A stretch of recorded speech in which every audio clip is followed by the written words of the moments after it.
morning.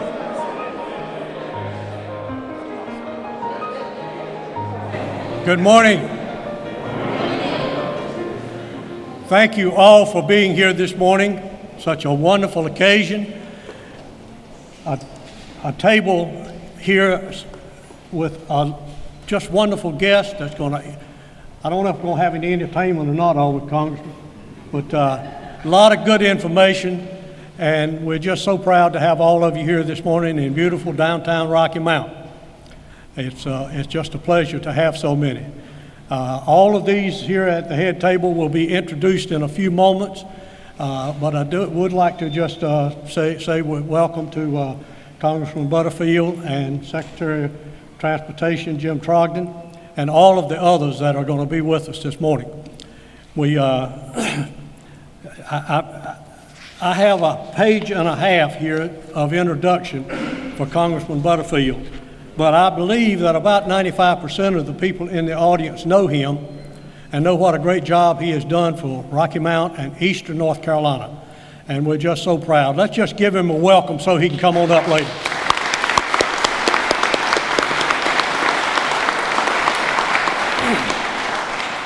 And Secretary Trogdon, this was just a moment, a year or so before you came in this position.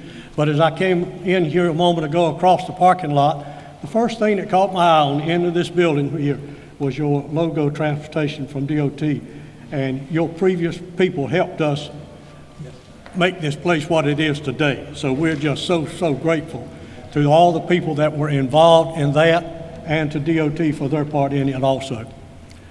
We've got several other special guests this morning. I know I see at least one or two council members, Councilmember Miller, Councilmember Blackwell, and the person who designed that up there didn't plan on having many early morning meetings with the sun shining on a bald head. So, also I see our Nash County Manager. Other elected officials, if you would just raise your hand so we'll know who is here. Thank you all for coming. Here's my cousin Milton Bullock from Princeville. Good to see you. Any others? Well, again, thank you all for being here. It's so appropriate that we're having this here in this place of transportation. This building has been here much longer than many of us have, and was renovated in 2000. Or prior to that, and we were dedicated again in 2000 in honor and memory of Helen Gay, one of our first African-American council members in Rocky Mount, and all of us loved her, and she did such a great job for us. So call your attention to that. Want to also recognize down on the far end here, Rochelle Small-Tony, the newest member of our staff in Rocky Mount, our city manager. Rochelle, nice to have you with us this morning. And I believe back over in this area over here, as we're talking about transportation and advancement in Rocky Mount, is one of our brand new city transit buses. It's equipped with an engine that was built 5 miles up the road here at Cummings Consolidated Diesel and the Rocky Mount Engine Plant, and it was one of the 4 million that they have produced since they've been here, a part of our community, and we're so proud of them and what they have done for us and the advancements that have been made in our transportation with all those folks. So we want to thank them, although they may not, I don't see anyone from there we go. We got a couple of here from people over there. So thank you so much. It is an exciting time in Eastern North Carolina. Yesterday morning we had a news conference welcoming the people from Elizabeth City State and Fayetteville State, and we're going to have a knockdown and drag out football game coming up shortly with those two teams, and we're looking forward to that. So it is an exciting time in Eastern North Carolina. And these people here this morning are going to give us more information to make it even more exciting as we move forward. So having said that, I want to turn now to Larry Williamson from the Chamber of Commerce, which is housed here in this building also, for some welcoming comments, and then we'll continue on from there. Thanks again to everyone for being here. Good morning. I'm proud to be here today to represent the Rocky Mount Area Chamber of Commerce. I know that our new president and CEO, David Ferris, would love to be here, but he is out of town this week and unable to be so. I want to share with you that founded July 11th, 1904, just last month, the Chamber celebrated 113 years. We're both proud and honored to have been able to support our community and local businesses throughout this history. And speaking of history, we all know the important part the railroad system has played in our past in the growth of Rocky Mount. It's exciting to see the rail system playing such an important part in our future. Creating new jobs and stimulating economic activity throughout our region, we're excited to welcome the CSX Intermodal Rail Yard to our community. We're also very grateful to our political leaders and their role in helping to fast track some of the projects to expedite this growth. Projects such as the ramp off I-95 and 301 into Gold Rock, the Sunset Avenue I-95 exchange. There's a lot of work going on behind the scenes to make this happen, and we really express our gratitude to all those who are making it happen. It is indeed an exciting time to be part of this community, and the Rocky Mount Area Chamber of Commerce happily stands by to support our local businesses in any way that we possibly can. I'd like now to introduce the next speaker, Jim Trogdon. Jim Trogdon was appointed Secretary of Transportation in 2017 by Governor Roy Cooper. Jim is a registered professional engineer with more than 30 years of experience in transportation. He first joined the North Carolina Department of Transportation in 1985. He served as the NCDOT's Chief Operating Officer from 2009 until he retired in 2013. In addition, Secretary Trogdon has more than 3 decades of military service, and he retired in 2016 as the Deputy Adjutant General for the North Carolina National Guard. Please join me in welcoming Secretary Trogdon.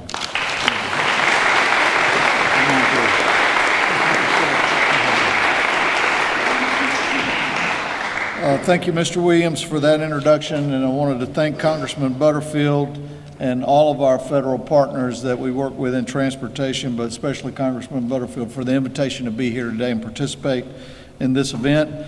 As you all know, this is a region that's unique with opportunities moving forward. And one that, matter of fact, when we were talking about this facility earlier, Mayor, I was here when this project was finished. I worked with DOT then, and I was here at the dedication. So it's a great opportunity, not only with this facility and what we do in transportation, but its proximity to I-95, future I-87, the CSX main line, and what that opportunity is providing here for the past years, and now the opportunities for years to come with the Central Carolina Express. That's a prime example, I think, of where we're going to go in eastern North Carolina, and especially in this region. This project alone will bring $270 million investment to Nash and Edgecombe counties, $125 million in benefit to our state economy, and $310 million benefit to the public overall in North Carolina. 300 construction jobs, 300 direct jobs on site for almost 150, and then another 150 supporting the Central Carolina Express, and 1,500 jobs statewide overall supporting this operation moving forward. It'll take 270,000 trucks off of our roads each year, and it will provide us many opportunities once we get it open, which our target is December of 2019. So a great opportunity in transportation, in freight rail, in intermodal service, and providing the kind of freight and business that we know will be in high demand in the future. In addition to this, but also supporting it, we're in the process of completing something called the Pembroke Switch, which will allow freight to move out of the Port of Wilmington from the east-west line to the north-south line and be able to serve the Central Carolina Intermodal Facility much more efficiently than we can today. We started at the end of July our first daily intermodal service from the Port of Wilmington to Charlotte with the CSX, and we believe that will continue to grow the opportunity that this hub will provide. So wonderful opportunities moving forward here. Some larger things that we're doing that definitely relates to this location. My number one priority in coming back to DOT is improved project delivery. And we're working hard to do that. The Board of Transportation just adopted a new TIP where out of 441 road projects across the state, we've accelerated 350 of those. In this region alone, we've accelerated Eastern Avenue, Bienvenue, and Old Carriage roads ranging from 2 years to 6 years. And that's just the start of what we plan to do across the state. But this is a wonderful opportunity for us. I believe we also added another 144 projects within the next 10 years in our TIP without any additional revenue other than what we already anticipate taking in. And to note, one of the first phases of widening I-95 will be in this plan. And that will be going from the 4 lanes to 8 lanes at Long Branch Road, at I-40 in Harnett and Johnston counties. And I know everyone's excited about that opportunity as well. Some larger things that we're doing is working on how, after we improve our delivery, accelerate projects, we're going to be working with the General Assembly to create some financing tools that will allow us to accelerate projects even faster than the next 2 to 5 years. And I believe that will be critical moving forward as well. I did want to say it's a wonderful opportunity to come back here to Nash County. It's a great area. I've worked here 5 years previously and working in this region. And no offense, Mr. Mayor, but we both share a wonderful experience. Mayor Pro Tem. We both shared the wonderful experience of having a mentor and a role model that taught us a lot about governance, and that was former Mayor Fred Turnage here. Was one of my mentors and role models as I was an up-and-coming engineer, and that was an impression that he made with me that will be long-lasting. So it's great to come back here and talk about these opportunities in Rocky Mount, and looking forward to seeing you share the benefits of all these wonderful projects that we have moving forward. Thank you very much, and it's my honor to introduce our next speaker, Mr. Wiley, who is the owner and manager of the wonderful Prime Smokehouse restaurant that I think everyone here already knows a lot about. Mr. Wiley. How's everybody doing? You know, some years ago, 5 years ago, when we were operating a restaurant in Raleigh, North Carolina, we were visited by some city officials who said, we want you to consider putting a restaurant in Rocky Mount, North Carolina. We didn't know much about Rocky Mount. Decided to come on out and take a look at things. And when we got here, and thank God I had my wife with me, beautiful wife, Yalom, because she's really, people don't really know this, those who know me know this, that she's really the brains and the beauty behind this operation. Well, we got there, and there was sort of a dusty building over there in the downtown area. My wife looked at this and she said, you know what? I think this can be something wonderful. And she was right. I always say that that was sort of a metaphor for when she met me. To say, maybe I could turn them into something good, you know? And so, what we didn't know at the time was all of the wonderful things that would come with that. We knew when we got there that there were beautiful streetscapes in place. There was a lot happening. We could feel a lot of energy going on. We rode around and found out that we weren't too far from a train station, and we think now about how many people come through our business each and every day through these train stations. We think about all of the things that are popping up, and as Larry said, these are exciting times in Rocky Mount. There's a lot going on, there's a lot of energy and synergy, and we're so thankful that we followed that sort of faithful call to come set the restaurant up here, close a beautiful restaurant, and open one up in Rocky Mount. And what my wife and I have really done is create a space where people can come from all communities, everywhere, feel welcome, You know, and I think that that is a beautiful thing, and I look and understand fully what it means to have people in place who are committed to the growth and development of a particular place, and that's what's happening in Rocky Mount right now. I'm very thankful for the congressman, the city management team and the city council, which made this happen. And I just feel like we're on the cusp of something magnificent in Rocky Mount. I'm watching, just as the conversation have changed through the people coming through my restaurant, I'm watching the enthusiasm, the optimism, and what looks like a really wonderful, bright future. I'm seeing a lot of people here who I see on a regular basis coming through the restaurant, so they know what I'm saying is the truth. I thank you for that, you know, and Congressman Butterfield, you have a long history. I have a background before I came into the restaurant business. I worked in politics for a little while, and one of the things I was quite aware of is the wonderful work from the congressman, his background, and his family's background as far as civil rights and opening opportunity. I mean, having a theme that if you have a dream, you should be able to take and cultivate that dream and take it to another level. And I just thank you, and I think that it's a wonderful opportunity when the city calls and says, Ed, would you got something to say about it? Yes, I do.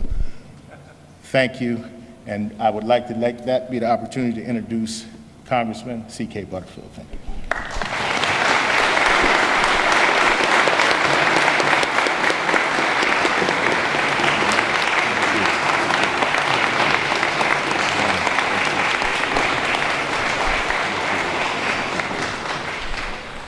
Thank you, thank you, thank you. Let me first begin by thanking you for those very kind and generous words of introduction. I first met Ed Wiley and his wife when they opened the Smokehouse, Prime Smokehouse restaurant some time ago, and went over to the restaurant, and it was an experience that I shall never forget. And coming from a barbecue town such as Wilson, North Carolina, I have an appreciation for good food, and I can tell you that you are the best. And so thank you for those very kind and generous words of introduction.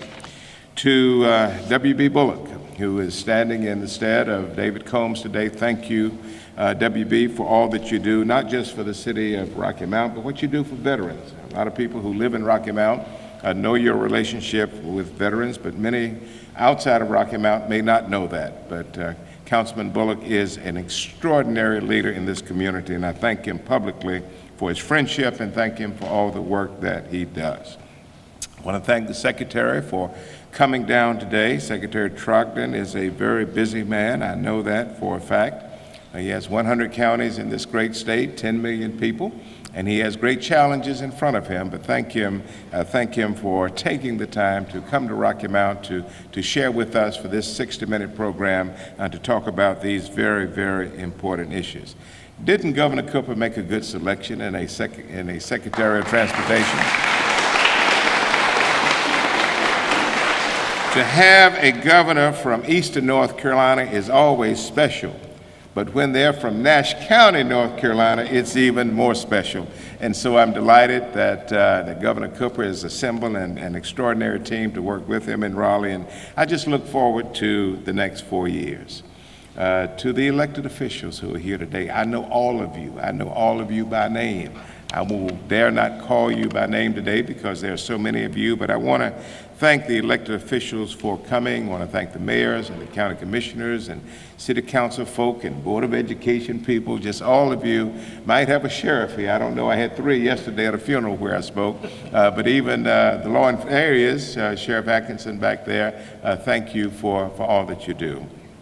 And thank the city and county managers who have come. I remember when I represented another county, and that county is no longer in my district, and so I can talk about it a little bit. It's down in Craven County, the city of New Bern, when a rookie city councilman, they call him alderman down there, got elected to the Board of Aldermen. He called me one night after 2 days on the job and said, Congressman, now here's what we need for New Bern. We need this and we need that and we need for you to bring. I said, let me explain to you how the city manager form of government works. Now you've been on the job for 2 days, but, and don't you make that mistake when you go to your board meeting. Yes, you are the elected representative, but the way we do business in North Carolina is that we empower, right, Z? we empower managers to act on behalf of our communities. And so thank you so very much to the city and county managers who work so hard. To the other ones of you who work for the North Carolina DOT, my friend Gus Tullis and others who as part of their DNA, they live and breathe transportation and infrastructure. And Gus Tullis has done this now for a long time, and thank him and thank all of you who are connected with the North Carolina Department of Transportation. And then to the economic development professionals. Every community has economic developers. They have chambers of commerce. They have others who spend their life trying to bring business and industry and commerce and jobs into the community. And thank you so very much for all that you do. And to the ministers, every place I go, there are ministers in the audience, and I have a tradition of recognizing ministers, but there are several in the audience. I see Reverend Thomas L. Walker, my 40-year friend, and others who have come today. Thank you very much for coming, and thank you for the incredible work that you do. And to the Rocky Mount Police Department, you know, we are under added scrutiny now as members of Congress since my good friend Steve Scalise was shot several months ago now over in Alexandria, Virginia. And apparently the Rocky Mount Police Department recognizes the security issues that surround elected officials, not just members of Congress, but when elected officials come together, I think they have responded appropriately today, and I want to thank them so very much. Speaking of ministers, I just saw Danny Ellis, Reverend Danny Ellis there, who is a great friend who pastors over in Enfield, but lives over in my community of Wilson. I'm delighted to come today to share in this occasion and to certainly sponsor this event to educate the elected officials and to educate the community, and let's not say educate, to inform the elected officials and inform the community about the absolute importance of transportation and infrastructure and how transportation is so vitally important to economic development. I knew that before I went to Congress 13 years ago, but it has been reinforced over the last 13 years that the incredible importance of transportation in economic development in our communities. Oh yes, I've always known about community colleges and public education and those other issues, and they are important to economic growth, but transportation is critically important. And so we wanted to come today to have this very important conversation. And what better place to have this event than to have it right here at this depot, right here at this Helen P. Gay train station. I knew Helen Gay, I knew her well, knew her for many, many years, and know of her great work. And to come into this beautiful facility that the Secretary and others helped make happen some years ago is really an honor. Some of you may not realize this, but there are three ways that actually there are four ways that a congressman can get to Washington, but I will not walk to Washington, so I'll take that off the list. But there are three ways that we get back and forth to work. If you would just slow down and just think for a minute, how does this guy live in Wilson and work in Washington, D.C.? Not just me, but 434 other members of Congress. How do we make that happen? We make it happen by way of transportation. The preferred method of getting back and forth for most members of Congress is the airplane. My colleagues live in California and Oregon and Wyoming and Texas and Hawaii. You know, they have to get on airplanes and go home, and so that's their preferred way of transportation. And I use it. I fly about half of the time, I would say. The other part of the time, I go by train. I come to this station. There is a wonderful train that leaves here at 10:30 in the morning. And if you've had a bad night the night before, you're going to have a long day in front of you. They even have sleepers on the train. They even have sleepettes, or whatever you call it, Jim, where you can get on the train and just go to Washington and be there in about 4.5 hours. Then if you've had a long week in Washington and want to get on the train, you can get on the 2:30 train at Union Station and get off right out here some 5 hours later. So I want to encourage all of you who travel, you know, from time to time to consider taking the train, Amtrak, because it is a wonderful mode of transportation. And of course, the third way that I travel is by automobile. Sometimes I just get frustrated with public transportation, and I just tell my staff, I'm getting in the car. I can be there in 4.5 hours. I'll be there. Get in the car, and if the traffic is willing, I arrive pretty soon. But it's good to be back in this facility, to say the least. Well, let me get on to a few points that I wanted to make. Rocky Mount. I'm proud of this city, WB, and I see Reuben back there. We have a relationship. I live in Wilson. I don't live in Rocky Mount, but I've had a relationship in one capacity or another with Rocky Mount for many, many years, back to the early 60s. And without me getting into the gory details, to compare Rocky Mount from the 1960s, Madam City Manager, to Rocky Mount of 2017, it is a complete about-face. And I'm very proud of the progress that you've made in Rocky Mount, and I just want to urge you to continue this progress, because you are on the right track. You are an example of a city that can shine and will shine here in Eastern North Carolina. And so I want to congratulate you not only on your selection of your new city manager, but just the way you conduct business in Rocky Mount. The best is yet to come.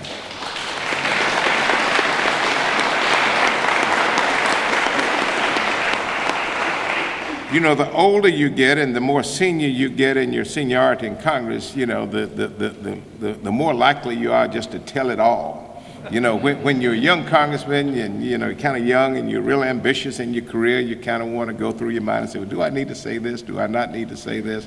But I want to tell you a very quick story, and then I'm going to get into my remarks. When I first became a congressman, I was like 6 months into the job. Got a call one day telling me that it was time for the transportation earmarks. And every 7 years or 5 years, I forget what it is or was, Jim, you know, there's some extra money left over in transportation. And the tradition was that each member of Congress would be given X number of dollars to give earmarks to communities throughout the district. That was pretty cool, $15 million. Me controlling $15 million? And so my Chief of Staff at the time, not the one that I have now, Chief of Staff came in and said, Congressman, we've got $15 million that we need to spend, and I want you to be in Congress for a long time. So we want to spread it out real thin. We want to give $50,000 to this town and $75,000 to that town and $80,000 to that. And we want to kind of spread it out so every little hamlet can get the benefit of this money. And I said, well, I may look at it differently. I want a high impact. I want an immediate high impact of this money. And I picked up the phone and called Fred Turnage. I said, Fred, I know you have a dream of redeveloping downtown Rocky Mount. Would $1 million help you? And he got right quiet and said, yes, it will. And I said, would $2 million help you? He said, Congressman, don't play with me. And I said, I might be able to get you $2 million. And Fred Turnage said, absolutely. And so I said, all right, let me see what I can do. And so I was playing a little game with him. And so I called Fred back 2 or 3 days later, and I said, Fred, I think we can find $4 or $5 million to come into downtown Rocky Mount for your streetscape project. And he was absolutely speechless. And it was those resources and other resources that have come into downtown Rocky Mount that has actually changed the landscape in a positive way.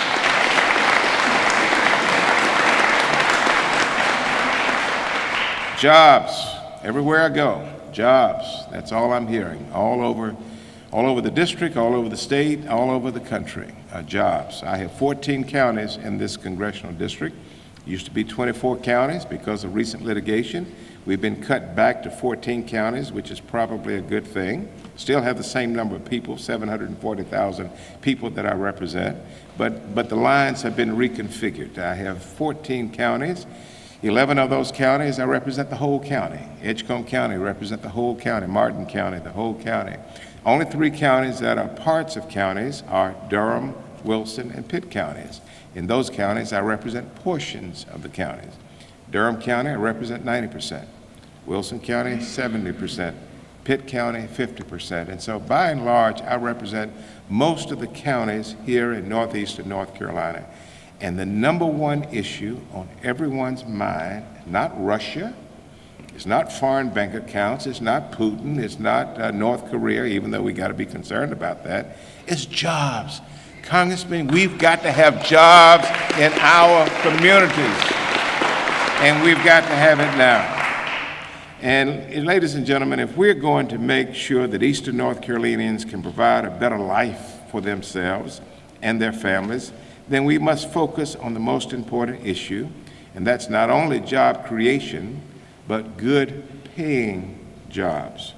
Today, far too many workers in our region have been left behind, and all of you know that. You know that so very well. So many have been left behind. They've been left out of the economic recovery.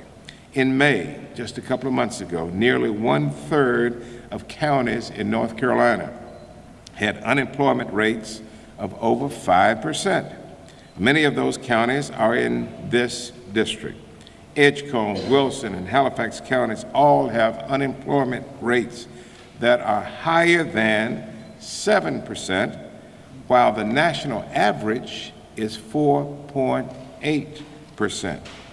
More than 5 million Americans don't have a job, but they want a job.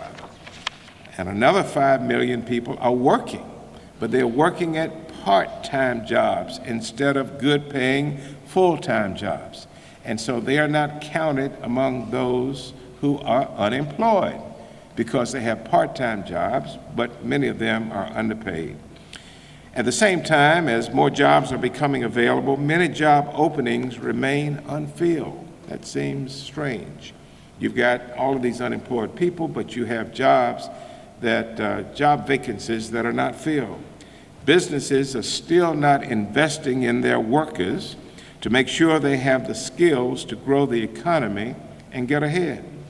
I go to plants from time to time, and the plant manager tells me, Congressman, I've got 30 jobs that I can't fill. I said, but you got thousands of people out here unemployed. Congressman, you're not thinking. They don't have the skills that I need in this company. If they would go to the community college, if we would invest more in public education and higher education, I can get these workers to come into this company. But now I've got headhunters, they tell me, who are looking all across the country, indeed all across the world, looking for talent to come right here into our congressional district. And that has to change. In fact, since the mid-1990s, employer-paid training has declined. And so that employer who's complaining about the lack of skills among the workforce, they have a responsibility. It's not all on us as government, but they have a responsibility to partner with us and to create workers who have the skills. This decline in skills development has resulted in job insecurity for workers and a lack of qualified labor for businesses. And the Trump administration, unfortunately, now is advocating even further cuts. I want you to watch the news over the next few weeks. The fiscal year runs out on September 30th, the federal fiscal year on September 30th. When we go back to work on September 7th, I'm going off script now, and I know my staff is getting nervous, but I know what I'm talking about. I'm going to recognize my staff at the end, okay?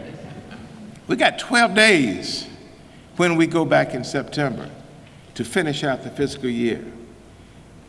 We've got a $4 trillion government. We don't have a budget. We have 12 days left in the fiscal year. We do not have a budget. I'm going to tell you why in a minute. We don't have an agreement to raise the debt limit. A lot of you didn't know, and I didn't know before going to Congress, that this nation has a debt limit. You've got a debt limit on your credit card if you have a credit card. I have one. I pay it every month, incidentally. But there's a credit limit, a debt limit at the national level. And when our nation hits that limit, because see, we're not taking in enough money to pay the bills, and the debt and the obligations are piling up. And so when we don't have enough money to pay the bills, the president has the authority to borrow money in the name of the United States in order to meet our obligations. It's been going on forever. It didn't start under Obama, it didn't start under Reagan or Clinton or all the rest of them. It's been going on for years because the nation does not have to have a balanced budget. And so if we have red ink, we can go out and borrow the money. We can debate about whether or not that's a good thing, but the fact of the matter is that we We have unbalanced budgets, and now we're going to hit the debt limit. We hit the debt limit last April. We have hit the debt limit as of last April. President Trump was not authorized to borrow any more money in the name of the United States until we as a Congress raised the debt limit. And so the Secretary of the Treasury contacted us in March, April, warned us about this, told us we needed to raise the debt limit. He called again in June, we need to raise the debt limit. Called again in July, we need to raise the debt limit. And we said, Mr. Secretary, how are you getting by if you're not able to borrow money? And those of you who are COOs and CFOs in the audience, you know you can kind of move stuff around on your books. You know, you can move this line to that line and to that line, but after a while it catches up with you, and you got to bring your books back in order. And so since March of this year, the Secretary of the Treasury has been, not going to say cooking the books, but managing, manipulating the books in order to pay the bills. Well, the day of reckoning has already come, and we got an email last night that we're going to have to raise the debt limit by September 30th. September 29th was actually the date.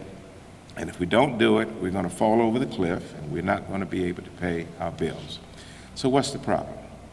The problem is this. It takes 218 votes in the House of Representatives to pass a bill.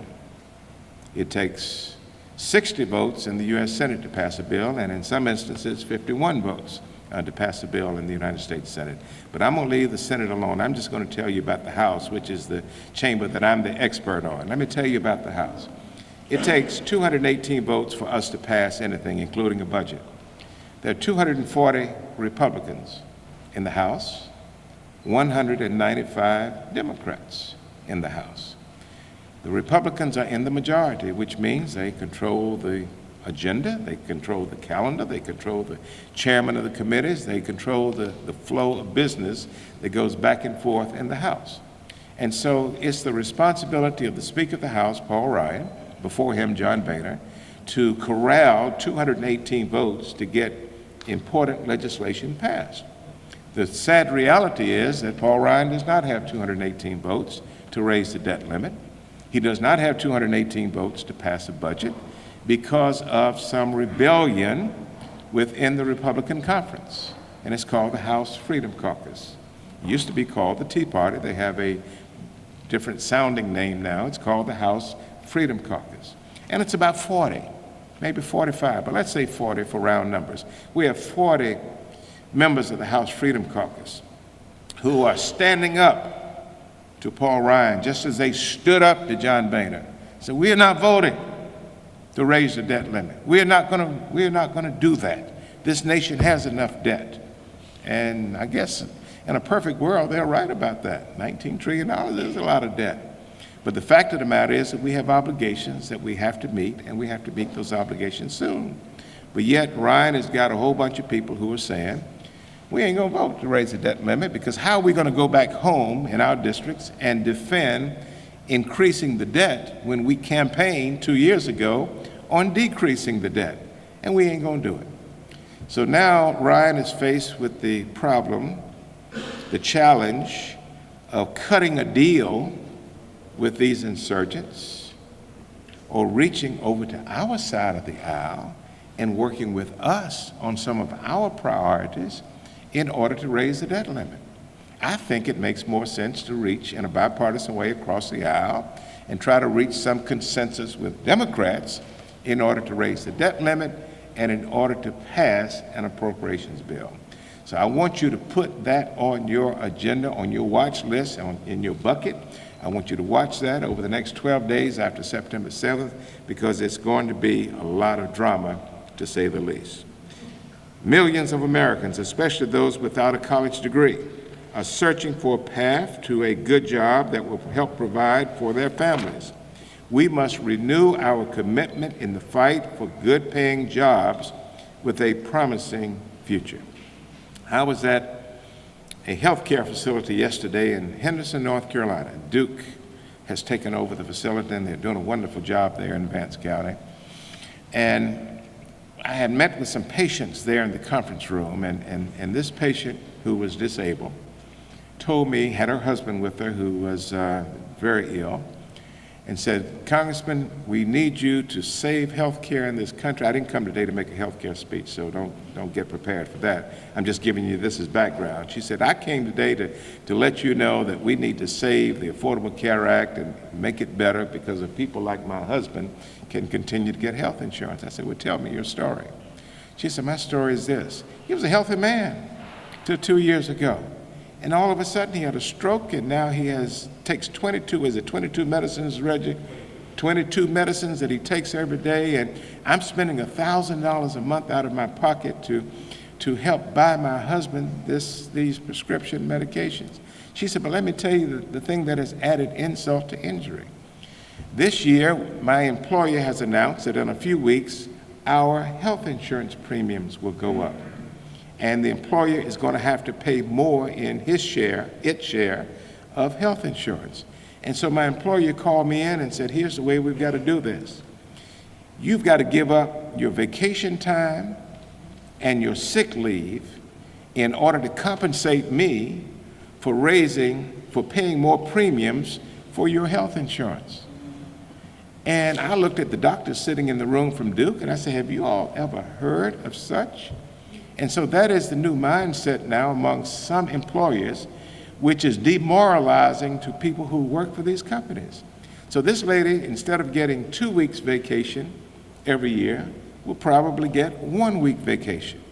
Instead of getting 15 days sick leave every year, she'll probably get 5 days sick leave every year.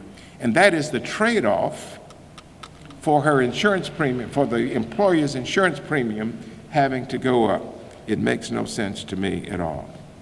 We've got to create new jobs, not just improve existing jobs. We've got to create new jobs. Bold investment in a major infrastructure investment program must happen soon.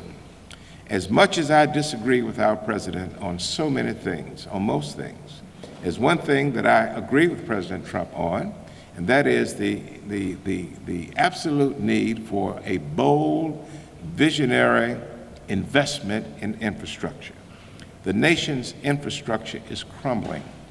And if I would give you the numbers, the raw numbers, and the Secretary has them, you would be extremely concerned.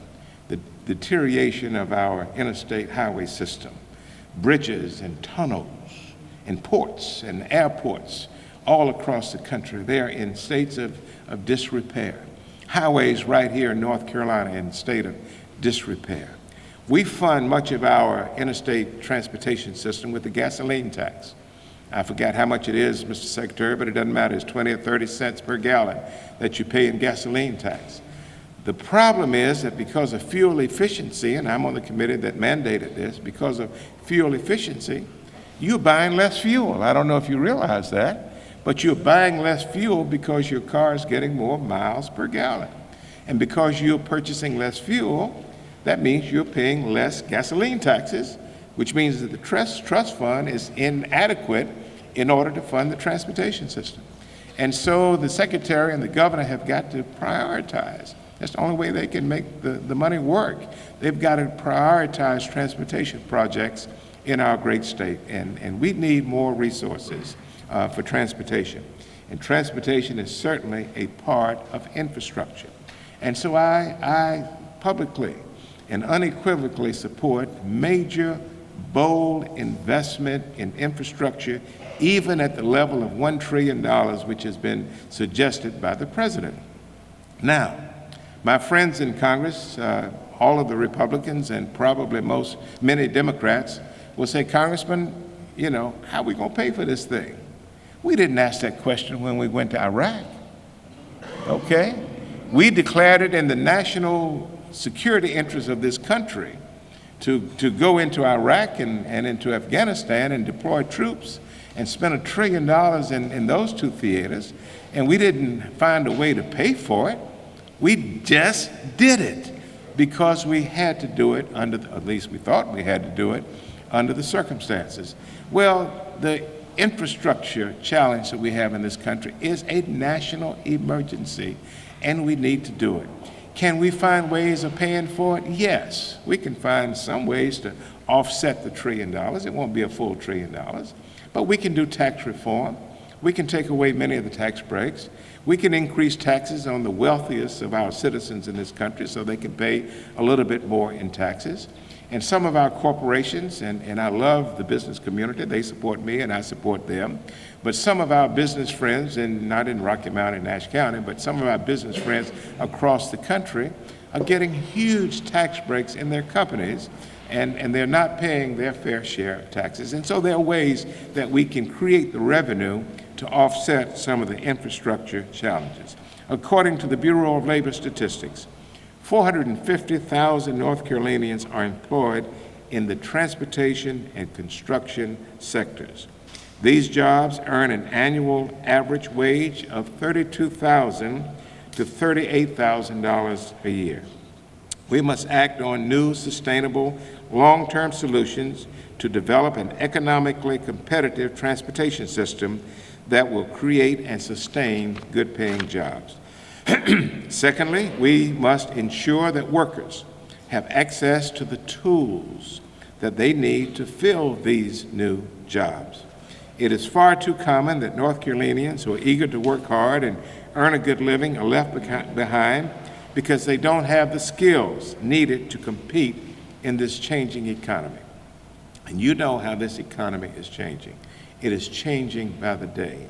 Globalization and automation is causing a revolution in the economy, and we've got to adjust to the new 21st century economy. When workers don't have the opportunity to learn new skills and advance, wages suffer and the economy suffers as well. Far too many American companies have placed their short-term profits above investing in their workers and giving them the tools that they need. In order to connect more workers to good-paying jobs and close the jobs and skills gap, I plan to do something about it. In my way, as a member of Congress, I plan to try to reach out to some of the other colleagues in Congress when I go back to provide a new tax credit to employers, companies, to train and hire new workers. This initiative will provide a strong economic incentive to invest in and train workers from entry level all the way up to management. It will benefit employers who train and hire workers and employ them at good wages. It will ensure that the tax credit benefits employees by only making the credits available to companies that employ individuals in full-time jobs. You won't get this tax credit if you get someone for 20 hours a week. But if you employ someone for 40 hours a week and help get them the skills that they need, we will provide you a tax credit. I think we can get that debate going when we return. Finally, investment in transportation right here in our own backyard. One of our purposes for coming together today in closing is because improving the economy means fixing and expanding our transportation system. Good transportation, this is the takeaway from this meeting, good transportation is essential to economic growth. Take it to the bank.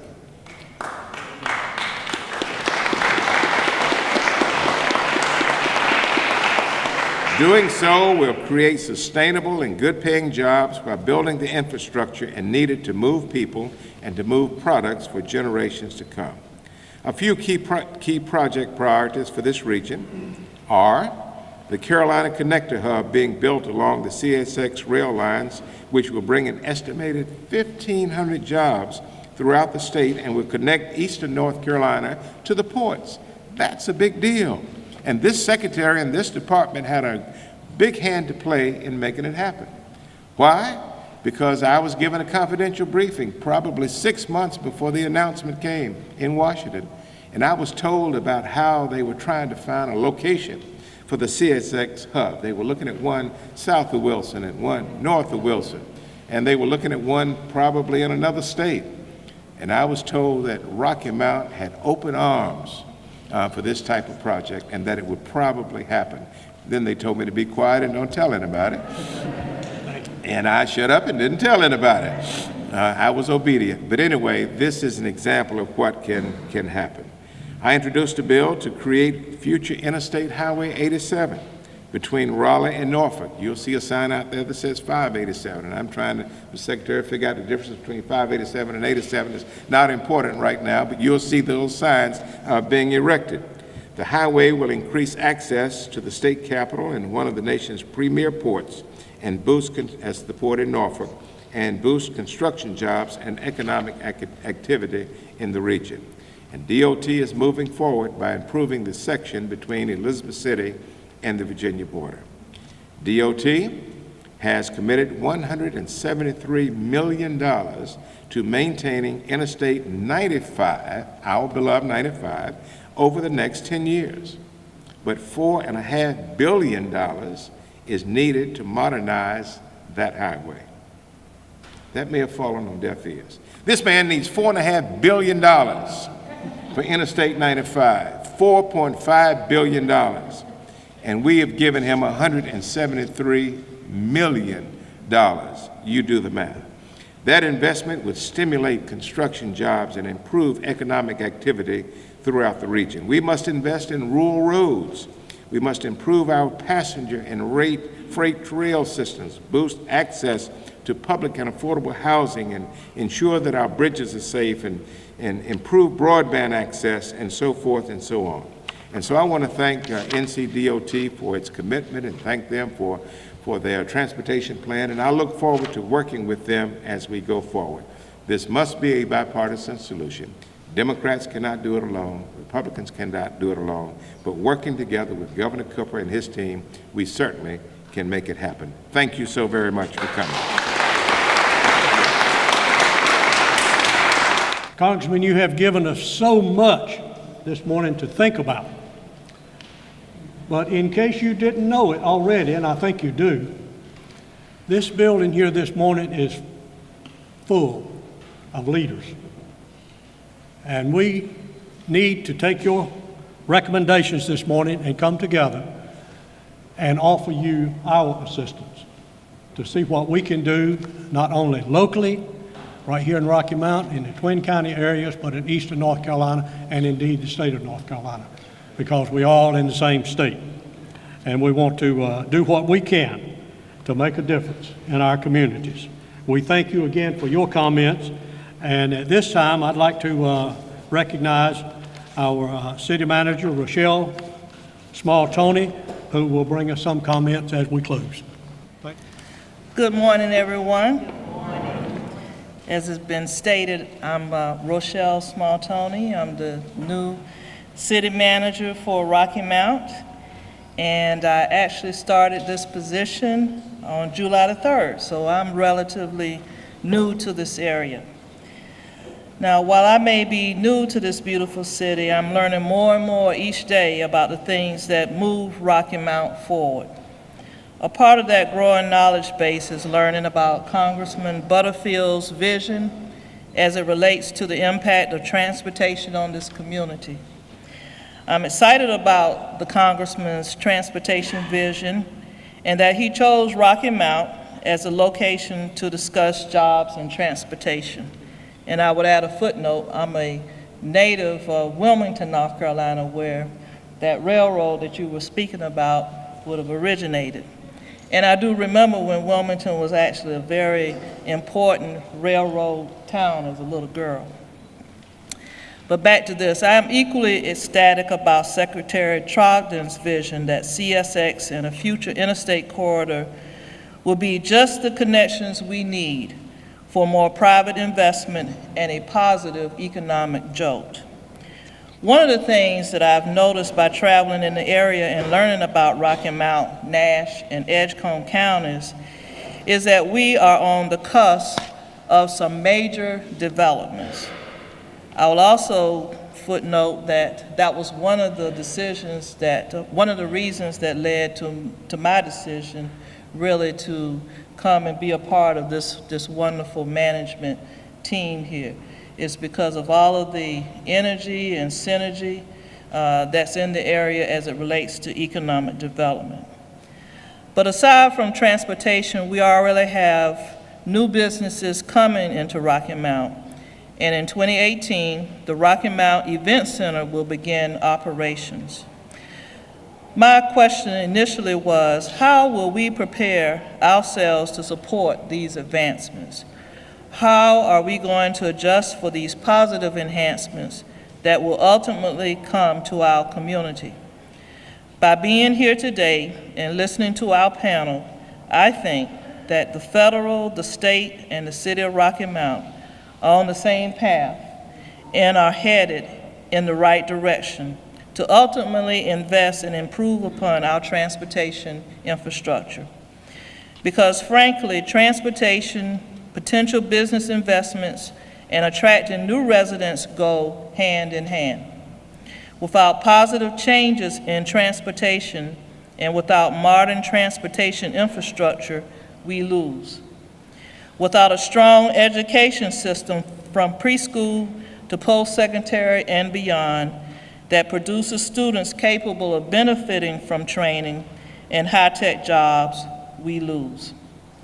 Without a skilled workforce ready and able to secure employment for our families, communities, and neighborhoods, without that happening, again, we will lose.